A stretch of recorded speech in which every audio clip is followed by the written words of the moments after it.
I've just met with the Vice President, Secretary Blinken, Secretary Austin, the National Security Advisor Sullivan, and other members of the National Security Leadership Team in the Situation Room to discuss our ongoing efforts to evacuate American citizens, third country civilians, Afghan allies, and vulnerable Afghans.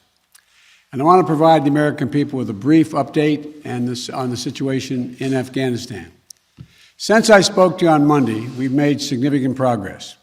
We've secured the airport, enabling flights to resume, not just military flights, but civilian charters from other countries, and the NGOs taking out civilians and vulnerable Afghanis.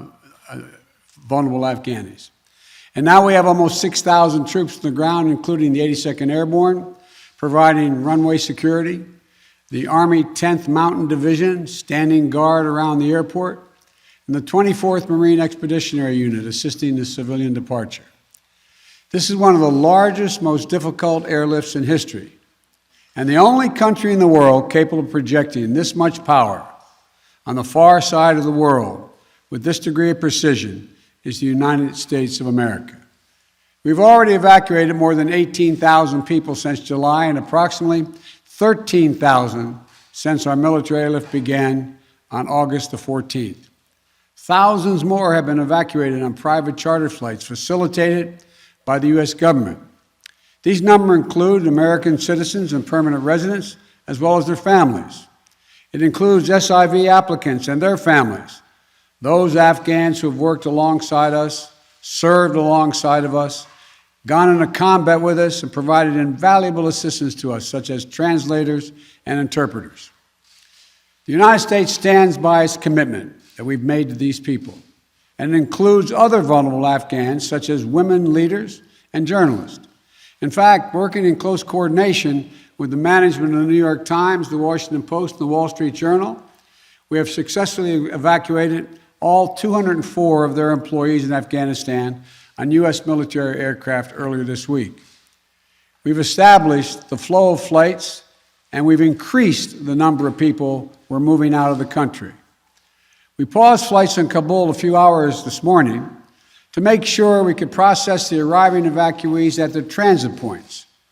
But our commander in Kabul has already given the order for outbound flights to resume. Even with the pause, we've moved out 5,700 evacuees yesterday, and we're working on a variety to verify that number of the Americans who are still in country as we work on this, because don't have the exact number of people who are Americans who are there, and those who may have come home to the United States. We want to get a strong number as to exactly how many people are there, how many American citizens, and where they are.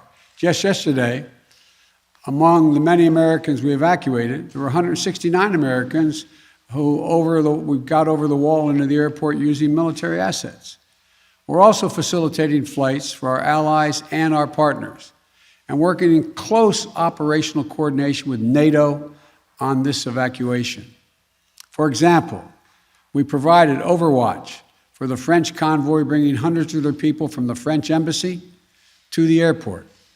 These operations are going to continue over the coming days before we complete our drawdown. We're going to do everything that we can to provide safe evacuation for our Afghan allies, partners, and Afghans who might be targeted because of their association with the United States. But let me be clear. Any American who wants to come home, we will get you home. But make no mistake, this evacuation mission is dangerous. It involves risks to our armed forces, and it's being conducted under difficult circumstances. I cannot promise what the final outcome will be, or what it will be, that it will be without risk of loss. But as Commander-in-Chief, I can assure you that I will mobilize every resource necessary. And as an American, I offer my gratitude to the brave men and women of the U.S. Armed Forces who are carrying out this mission. They're incredible. And as we continue to work the logistics of evacuation, we're in constant contact with the Taliban, working to ensure civilians have safe passage to the airport. We are particularly focused on our engagements on making sure every American who wants to leave can get to the airport. Where we have been seeing challenges with Americans, for Americans, we have thus far been able to resolve them. We've made clear to the Taliban that any attack on our forces or disruption of our operations at the airport will be met with swift and forceful response. We're also keeping a close watch on any potential terrorist threat at or around the airport, including from the ISIS affiliates in Afghanistan who were released from prison when the prisons were emptied. And because they are, by the way, and make everybody understand that the ISIS in Afghanistan have been the sworn enemy of the Taliban. I've said all along, we're going to retain a laser focus on our counterterrorism mission, working in close coordination with our allies and our partners, and all those who have an interest in ensuring stability in the region. Secretary Blinken, who's with me today, met this morning with our NATO allies in consultation about the way forward, so that Afghanistan cannot be used in the future as a terrorist base to attack the United States or our allies. For 20 years, Afghanistan has been a joint effort with our NATO allies. We went in together, and we're leaving together. And now we're working together to bring our people and our Afghan partners to safety.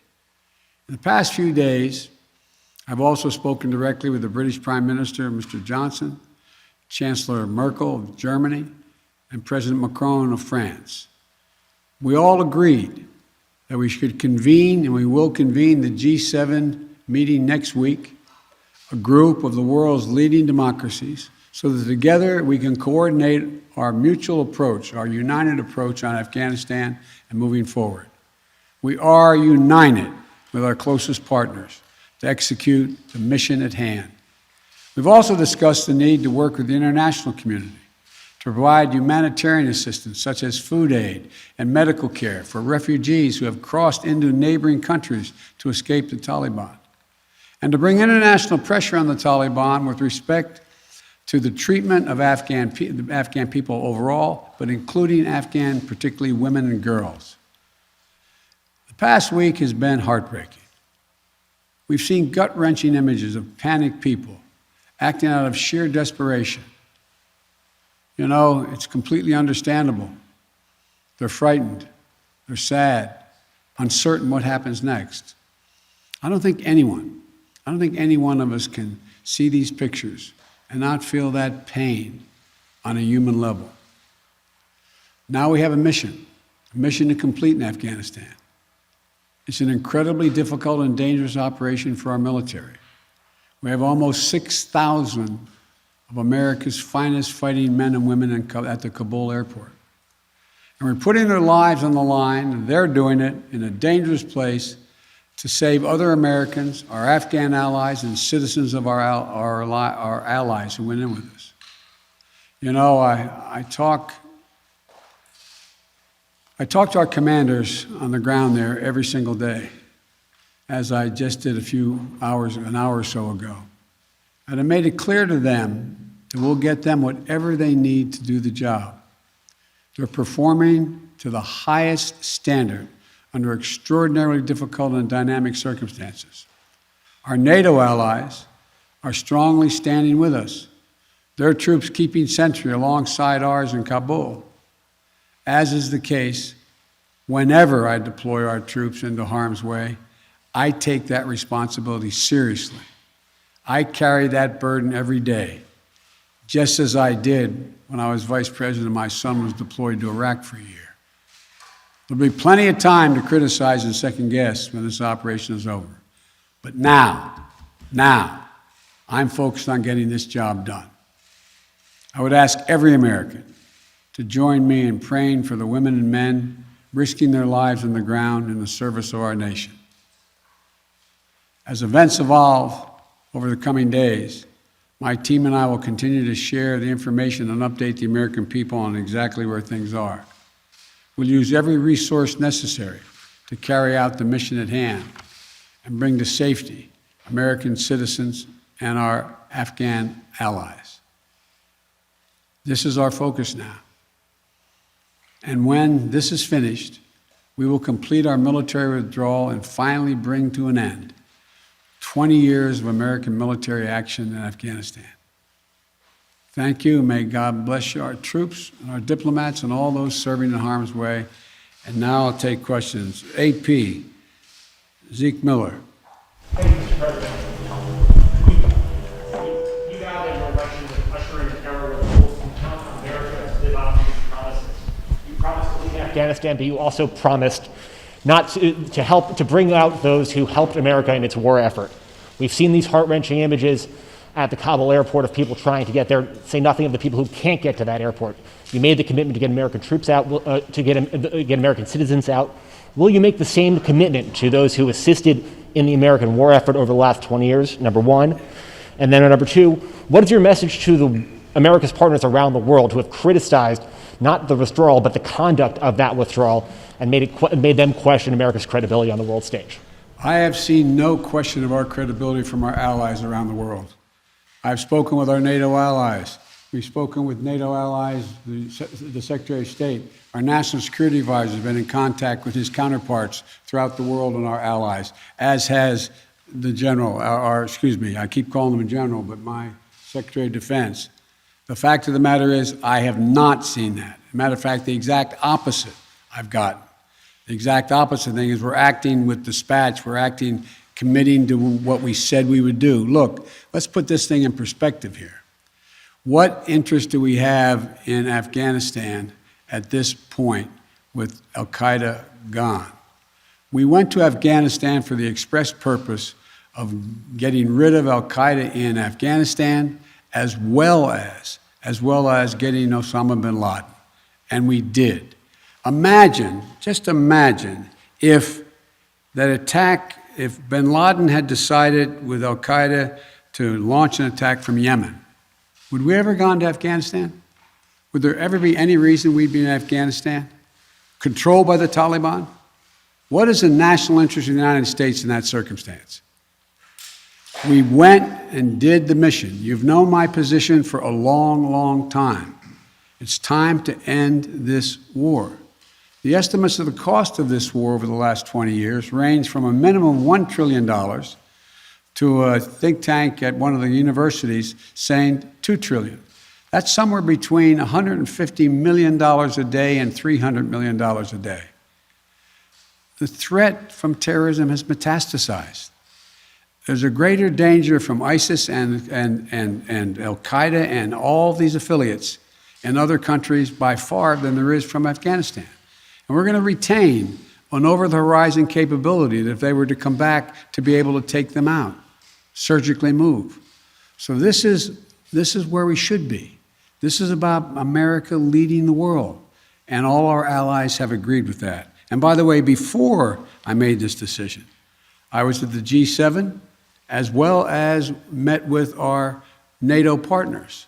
And I told them all, every one of them knew and agreed with the decision I made to jointly end our involvement in Afghanistan. The first part of your question was, I can't remember now. Would you commit to the same commitment? Would you make the same commitment to bring out Afghans who assisted in the war effort? Yes, we're making the same commitment. There's no one more important than bringing American citizens out. I acknowledge that. But they're equally important almost is all those SIVs we call them, who in fact helped us. They were translators. They went into battle with us. They were part of the operation. As well as we're also trying to get out as many NGOs, non-government organizations, women's organizations, et cetera. We're doing all we can. In the meantime, Secretary Blinken and I am going to be working with our allies to see to it that we can bring international pressure on the Taliban they're looking to gain some legitimacy. They're going to have to figure out how they're going to maintain that country. And there's going to be harsh conditions, strong conditions we're going to apply, and it will depend on whether they get help based on whether or not how and well they treat women and girls, how they treat their citizens. So this is just beginning on that score. Stay past the 31st to make that happen, to bring all the Americans out, to bring those SIVs out? I think we can get it done by then, but we're going to make that judgment as we go. Now, Justin Sink of Bloomberg. Thank you, Mr. President. You just said that you would keep a laser focus on counterterrorism efforts and that you don't see as great of a threat of terrorism from Afghanistan as other parts of the world. But if you and your administration so badly misassessed how quickly the Taliban would sweep through Afghanistan, and we no longer have an embassy there from which to run intelligence operations, how can you at all be confident of your assessment of the risk of terrorism and the ability of the U.S. to conduct over-the-horizon missions to keep it in check? Can you tell Americans that they're safe and will remain safe from terror attacks in Afghanistan? I think you're comparing apples and oranges. One question was whether or not the Afghan forces we trained up would stay and fight in their own civil war they had going on. No one, I shouldn't say no one, the consensus was that it was highly unlikely that in 11 days they'd collapse and fall and the leader of Afghanistan would flee the country. That's a very different question than whether or not there is the ability to observe whether or not large groups of terrorists begin to accumulate in a particular area in Afghanistan to plot against the United States of America. That's why we retained an over-the-horizon capability to go in and do something about that if that occurs. But in the meantime, we know what's happened around the world. We know what's happening in terms of what's going on in other countries where there is a significant rise of terrorist organizations in the Middle East, in East Africa, and other places. And so the bottom line is we're dealing with those terrorist threats from other parts of the world and failed states without permanent military presence there. We have to do the same in Afghanistan. Sir, just on that initial assessment, we learned over the last 24 hours that there was a dissent cable from the State Department. Sure. Saying that the Taliban would come faster through Afghanistan. Can you say why, after that cable was issued, the U.S. didn't do more to get Americans out? All kinds of cables, all kinds of advice. If you notice, it ranged from this group saying that they didn't say it'd fall when it did fall, but saying that it would fall, to others saying it wouldn't happen for a long time and they'd be able to sustain themselves through the end of the year. I made the decision. The buck stops with me.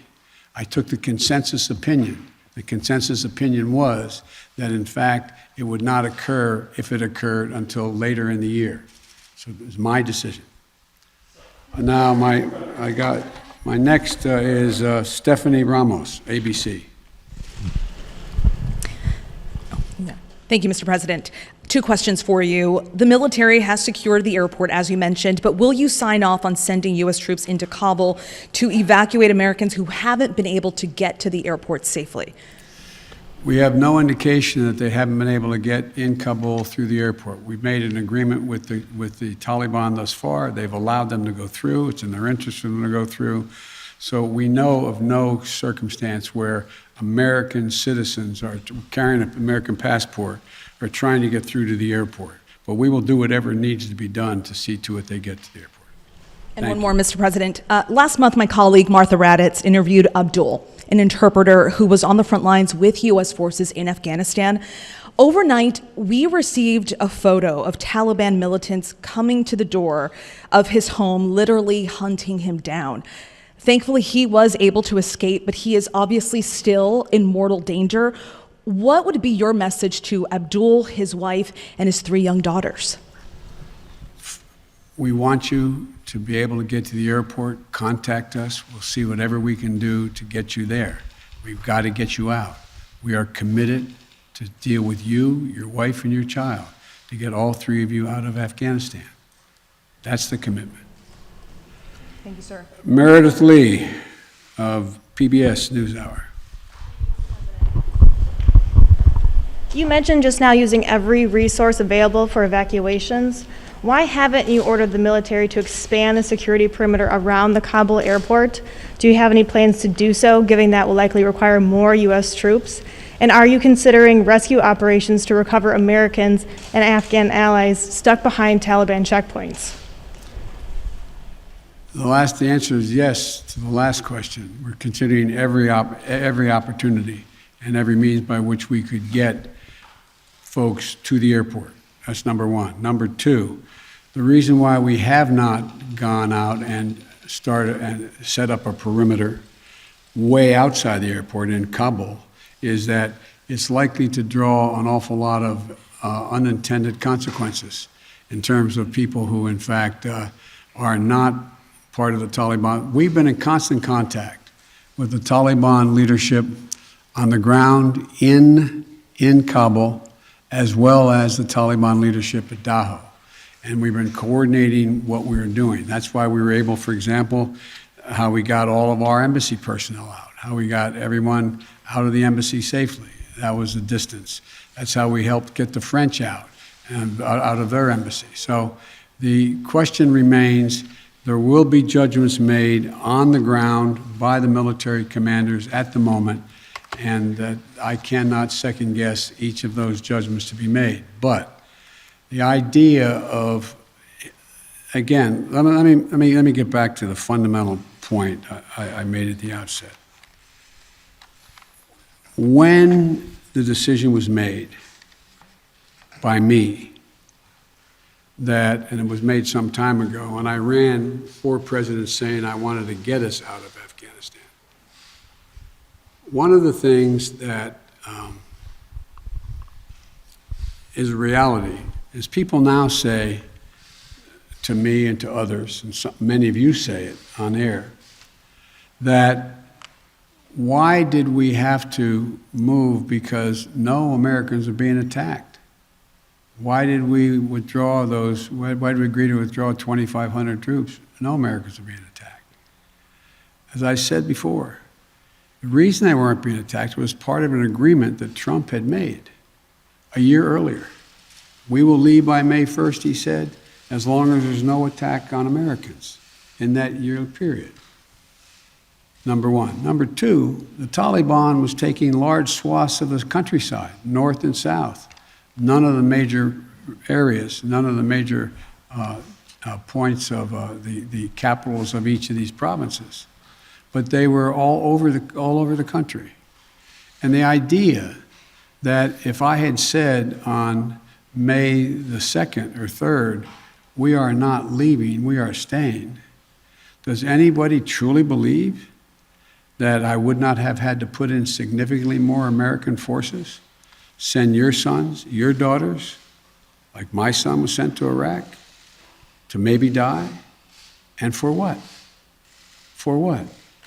So the only rational thing to do, in my view, was to set up and pre-position American forces for the purpose of evacuation, and the aircraft to pre-position those ahead of time so that we would be able to begin the process of evacuation of American citizens, SIVs, and others who helped us. The last point I'll make is this. Look, if we had decided 15 years ago to leave Afghanistan, it would have been really difficult. If we decided 5 years ago, if we continued the war for another decade and tried to leave, there's no way in which you'd be able to leave Afghanistan without there being some of what you're seeing now. But what we've done so far is we've been able to get a large number of Americans out, all our personnel at the embassy out, and so on. And thank God, so far, knock on wood, we're in a different position. Scott Detro. Scott, NPR.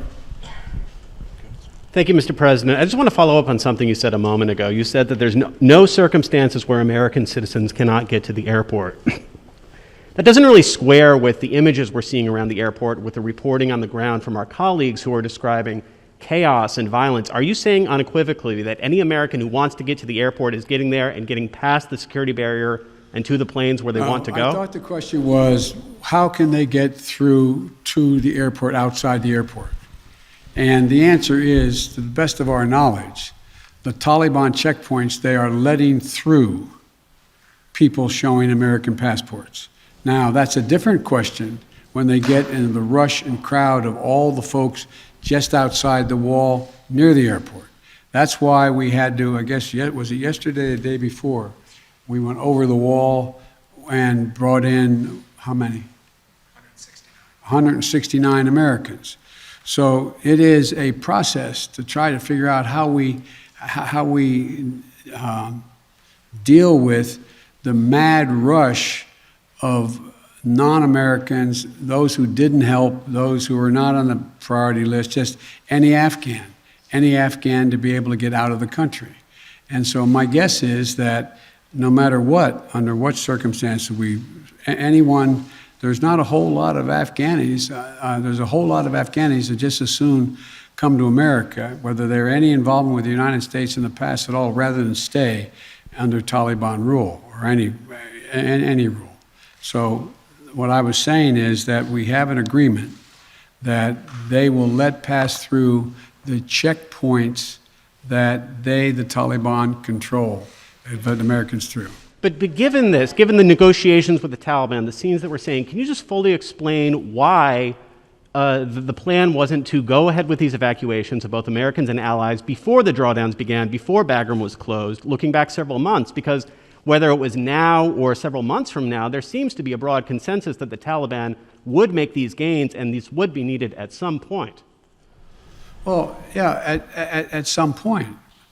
But the point was that although we were in contact with the Taliban and Doha for this whole period of time, that some point wasn't expected to be the total demise of the Afghan National Force, which was 300 persons. Let's assume the Afghan National Force had continued to fight and they were surrounding Kabul. Be a very different story, very different story. But the overwhelming consensus was that they were not going to collapse. The Afghan forces, they were not going to leave. They were not going to just abandon and then put down their arms and take off. So that's what happened.